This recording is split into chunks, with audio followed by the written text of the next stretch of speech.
अस्सलाम वालेकुम स्टूडेंट्स, मैं उम्मीद करता हूँ कि आप सब खैरियत से होंगे। सबसे पहले इरशाद रब्बानी अल्लाह पाक का इरशाद है कि ये दुनिया खेल तमाशा है। तो इसके बाद जो हमारा आज का लेक्चर है इसमें हम लोग डिस्कस करेंगे मोमेंटम।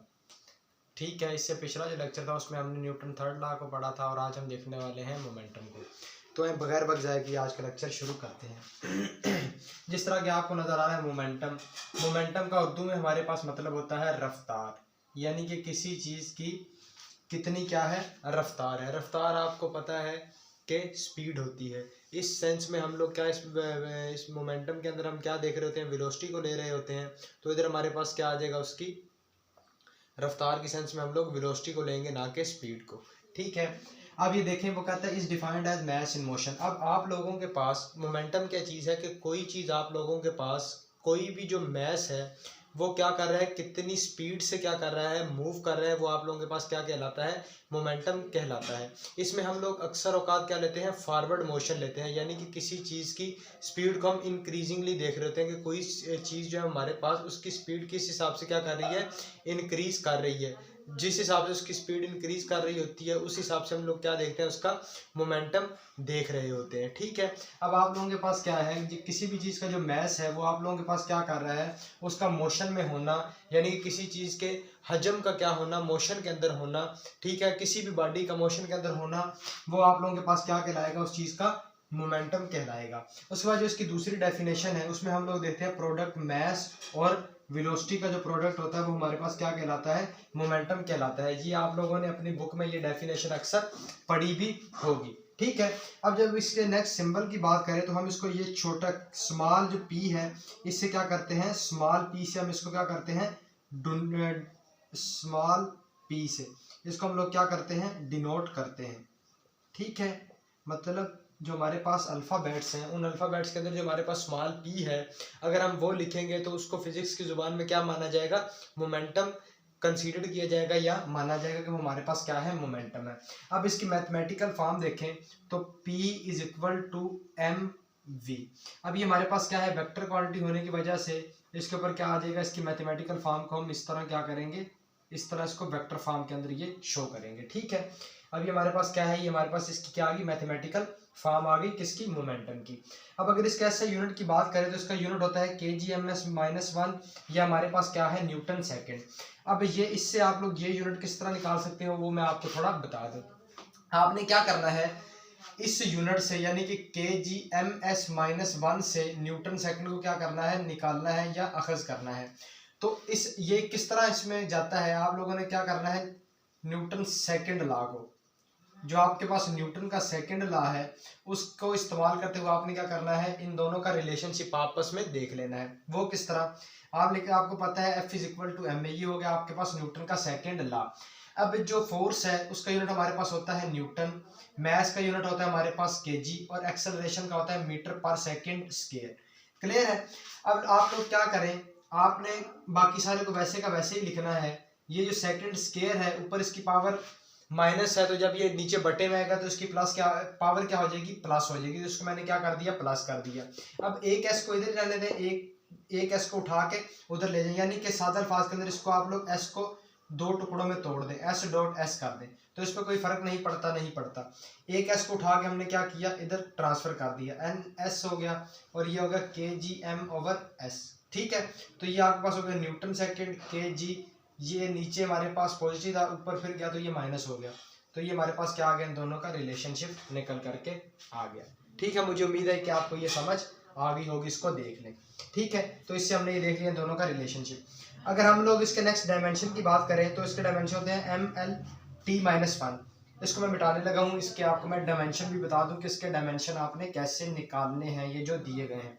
अब इसके डायमेंशन निकालने के लिए सबसे पहले आपको इसका फार्मूला पता होना चाहिए।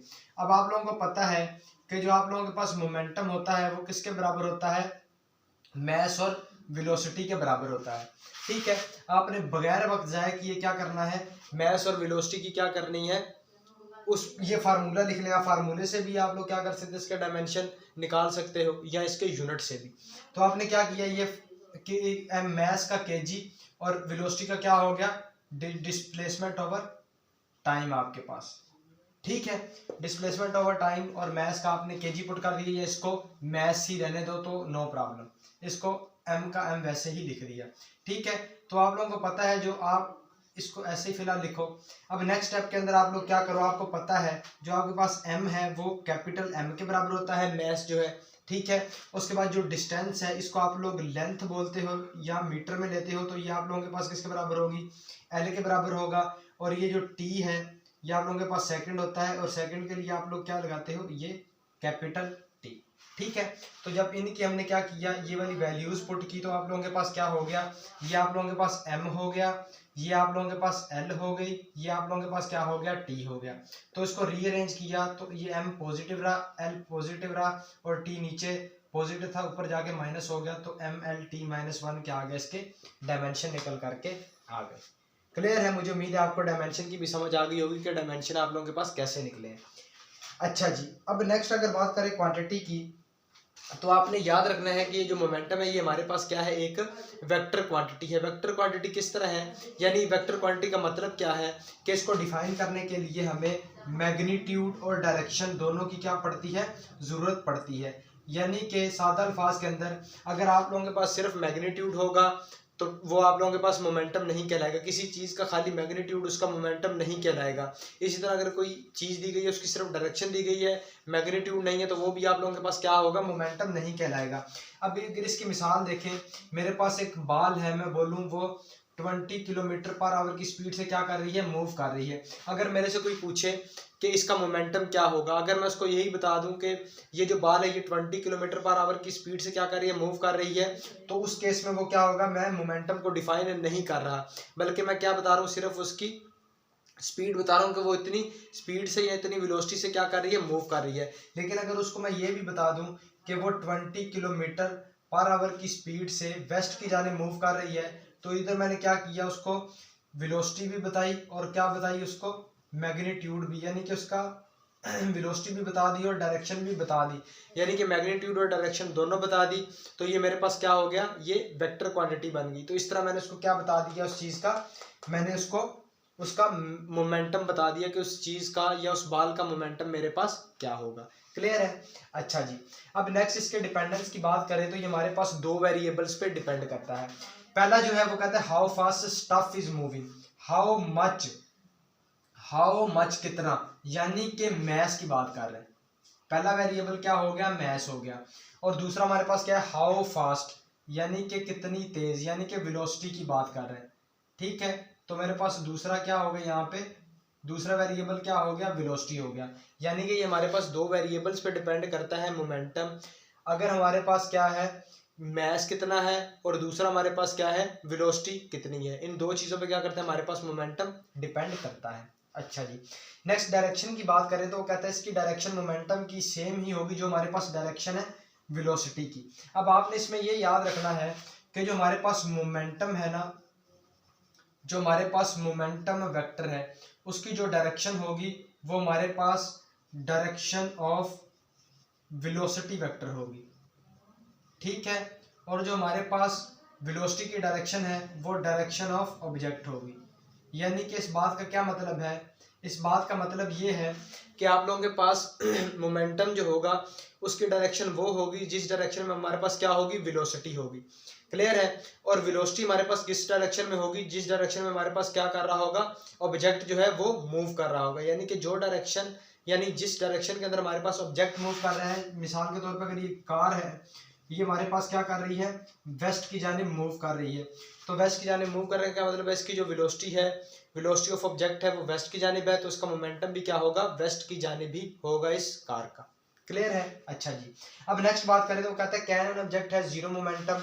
तो यस, किसी भी ऑब्जेक्ट का मोमेंटम हमारे पास क्या हो सकता है, जीरो हो सकता है।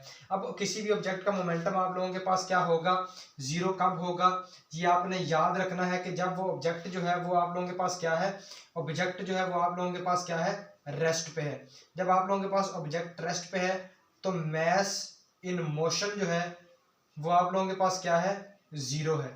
यानी कि कोई जो आपके पास मैस है वो कोई मैस मोशन नहीं कर रहा, तो मैस इन मोशन जीरो होने की वजह से उस ऑब्जेक्ट का जो आप लोगों के पास मोमेंटम है वो भी क्या हो जाएगा, जीरो हो जाएगा।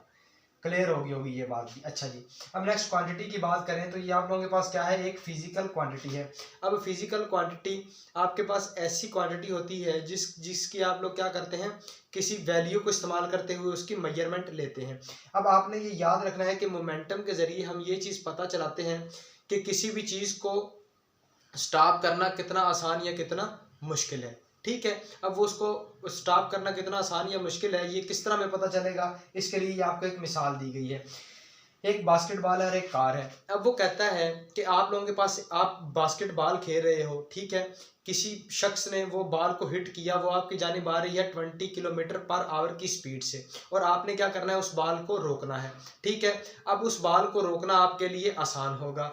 अब बनिस्बत इसके कि उसी 20 किलोमीटर पर आवर की स्पीड से आपकी तरफ एक कार आ रही है और आपने उस कार को रोकना है। अब आपको खुद भी पता होगा या आपकी जो सेंस है वो इतना काम कर रही होगी, वो आपको ये कह रही होगी कि बॉल को रोकना आपके लिए ज़्यादा आसान है। अब उसमें आसान क्यों है, इधर भी आप लोगों के पास क्या लगता है, मोमेंटम का कॉन्सेप्ट लगता है, क्योंकि आप लोगों के पास जो कार है उसका मैस ज़्यादा है और जो बास्केटबॉल है उसका मैस आप लोगों के पास क्या है, कम है। यहाँ से क्या पता चला कि जो चीज़ जितनी मैसिव होगी उसका उतना ज़्यादा मोमेंटम होगा, और जो चीज़ जितनी कम मैसिव होगी उसका उतना कम क्या होगा, आपके पास मोमेंटम होगा। इसीलिए आपके पास बास्केटबॉल को रोकना आसान है क्योंकि इसका मोमेंटम आप लोगों के पास कम है, उसकी बनिस्बत कार को रोकना मुश्किल है क्योंकि इसका मोमेंटम आप लोगों के पास बास्केटबॉल की निस्बत बहुत ज़्यादा है। क्लियर है?